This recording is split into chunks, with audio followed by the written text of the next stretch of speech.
धन धन सतगुरु तेरा ही आसरा। जीवा बाई फाजिलका जिले के नुकेरिया गांव की रहने वाली थी। वह उन दिनों अपनी शादीशुदा बेटी के भविष्य को लेकर चिंतित थी, क्योंकि जीवा बाई की बेटी जट्टो बाई के 4 लड़कियां ही थी, कोई पुत्र नहीं था। इसलिए जीवा बाई के दामाद बलवंत सिंह के सगे संबंधी बलवंत पर दूसरी शादी का दबाव बना रहे थे। हालांकि बलवंत सिंह खुद नेक ख्यालों वाला व्यक्ति था, लेकिन घर वालों के पुत्र मोह के कारण वह भी दूसरी शादी करने के लिए मजबूर था। जीवा बाई वह उसकी बेटी को यह चिंता दिन रात घुन की तरह खाए जा रही थी। इसी दौरान जीवा बाई ने अपनी इस परेशानी के बारे में अपनी बहन को बताया, जो सरसा जिले के गांव सुचान कोटली में ब्याही थी और डेरा सच्चा सौदा में श्रद्धा रखती थी।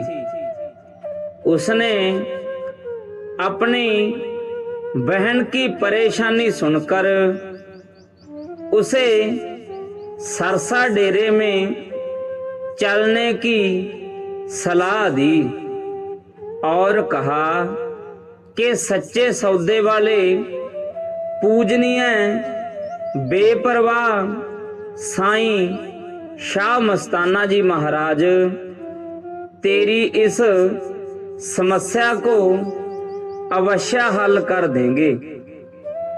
यह सुनकर जीवा बाई डेरे में आने के लिए बेचैन हो उठी और शीघ्र ही अपनी बहन के साथ आश्रम में आ गई।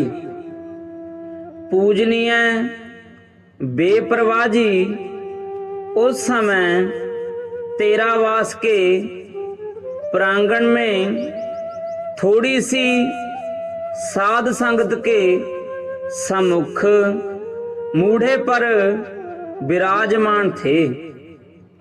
हृदय में बेटी के लिए लड़के की इच्छा लिए जीवा बाई अपनी बहन के साथ साध संगत के पीछे ही बैठ गई। पूजनीय बेपरवाह शाह मस्ताना जी महाराज ने उस समय साध संगत के लिए वचन फरमाया, सारे भेद इंसान के अंदर है।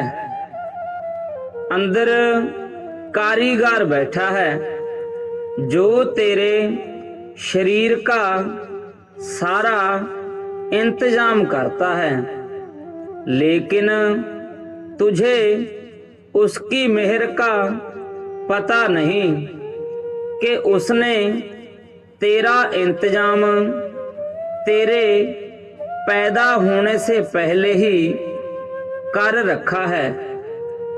जब सतगुरु की कृपा द्वारा इंसान अपने अंदर देखता है तो वह अपने आप का आशिक हो जाता है। पर तूने अपने राम का शुक्राना नहीं किया। तेरा फर्ज है कि सुबह उठकर रोज इस दुनिया के मालिक को याद किया कर। कुछ देर बाद पूजनीय बेपरवाह जी ने पवित्र मुखारबिंद से वचन फरमाया, यहाँ फाजिलका से जो बहन आई है वह आगे आ जाए।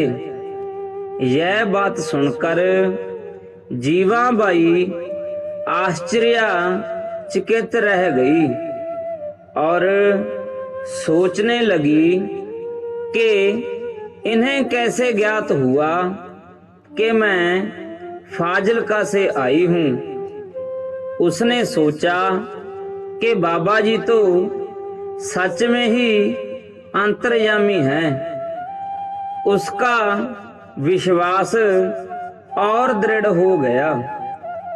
जीवाबाई ने उठकर आप जी की पावन हजूरी में अपनी सारी परेशानी बयान कर दी। जीवाबाई की सारी बातें सुनने के बाद पूजनीय बेपरवाह जी ने पास ही रखी एक टोकरी में से एक केला तथा एक सेब उठाया और जीवाबाई की झोली में डालते हुए पावन वचन फरमाया, बेटा ये फल अपनी लड़की को जाकर खिला देना, मालिक मेहर करेगा। फलों का प्रसाद लेकर जीवाबाई तुरंत अपनी बेटी के पास पहुंची और उसे वह प्रसाद खिला दिया। मुर्शिद जी की रहमत हुई।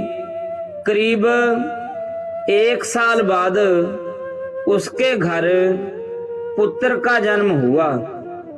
इसी तरह उनके जीवन में आया पतझड़ का मौसम एकाएक बसंत में बदल गया। आप जी की रहमत से जीवाबाई का दामाद और उसका परिवार नामदान प्राप्त कर सत्संगी बन गया। धन धन सतगुरु तेरा ही आसरा।